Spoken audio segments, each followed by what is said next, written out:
في عالم كرة القدم تظهر مواهب كثيرة، لكن القليل فقط من يفرض اسمه بهذا الشكل المبكر. اسم بدأ يتردد بهدوء، ثم فجأة أصبح حديث الجميع: أيوب بوعدي. القصة تبدأ في فرنسا، تحديدا في مدينة سانلس. طفل صغير من أصول مغربية يحمل حلما أكبر من عمره. منذ خطواته الأولى فوق العشب كان واضحا أن هناك شيئا مختلفا. لم يكن مجرد لاعب عادي، بل عقل كروي نادر يرى ما لا يراه الآخرون. انضم إلى أكاديمية ليل أو اس سي، وهناك بدأت الموهبة تتحول إلى مشروع نجم حقيقي. المدربون لاحظوا هدوءه تحت الضغط، طريقته في لمس الكرة، وثقته التي لا تشبه سنه. كان يلعب وكأنه يملك سنوات من الخبرة، رغم أنه لم يتجاوز السادسة عشرة.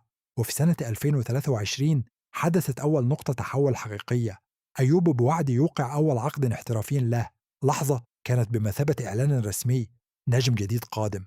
لكن ما حدث بعد ذلك كان أسرع مما يتخيله أي أحد. في أولى مشاركته الأوروبية دخل التاريخ كأصغر لاعب يشارك في مسابقة قارية. تخيل، 16 سنة فقط، ويقف أمام لاعبين محترفين دون خوف، دون تردد، وكأن المكان خلق له. ثم جاءت اللحظة اللي غيرت كل شيء. ليلة من ليالي دوري أبطال أوروبا أمام عملاق مثل ريال مدريد. الجميع كان يتوقع أن يختفي هذا الشاب تحت الضغط، لكنه فعل العكس تماما. لعب بثقة، بذكاء، ببرودة أعصاب لا تصدق. كان يطلب الكرة، يوزع اللعب، ويتحكم في إيقاع المباراة وكأنه القائد. في تلك الليلة لم يعد مجرد موهبة، بل أصبح اسما يحترم.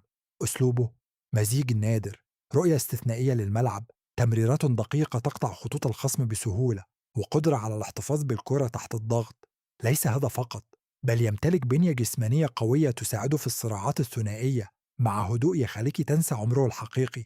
هو ليس لاعب استعراض، بل لاعب يفهم اللعبة. اليوم الأندية الكبرى تراقبه عن قرب، والحديث عنه بدأ ينتشر في كل مكان. أما على المستوى الدولي فالقصة لم تحسم بعد.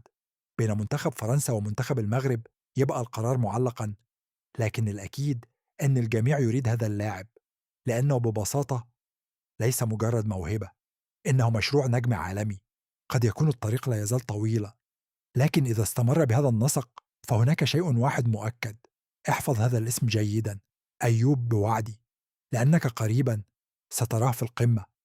لكن وسط كل هذا الصعود السريع هناك سؤال واحد يشغل الجميع: من سيمثل أيوب بوعدي في المستقبل؟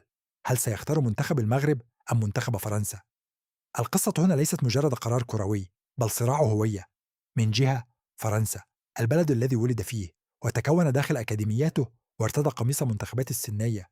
هناك كل شيء جاهز، مشروع واضح، بنية قوية، وتاريخ طويل في صناعة النجوم.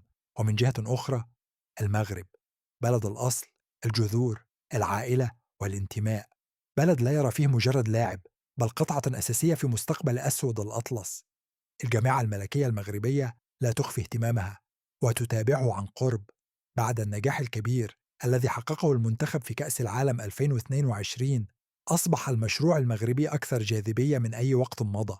لاعبون كبار اختاروا تمثيل المغرب، وفتحوا الباب أمام جيل جديد ليؤمن بنفس الحلم. أما في فرنسا فالمنافسة شرسة، والنجوم كثر. الطريق إلى الفريق الأول ليس سهلا، حتى الأفضل المواهب. وأيوب نفسه يتعامل مع الموضوع بهدوء. في تصريحاته يؤكد دائما أنه لا يريد التسرع، يريد التركيز على تطوره، على مستواه، على أن يصبح لاعبا جاهزا قبل اتخاذ القرار الأكبر في مسيرته. قرار لن يحدد فقط قميصه الدولي، بل سيحدد أيضا كيف سيتذكره التاريخ. هل سيكون جزءا من جيل ذهبي جديد مع المغرب، أم يختار طريقا مختلفا داخل منظومة فرنسا؟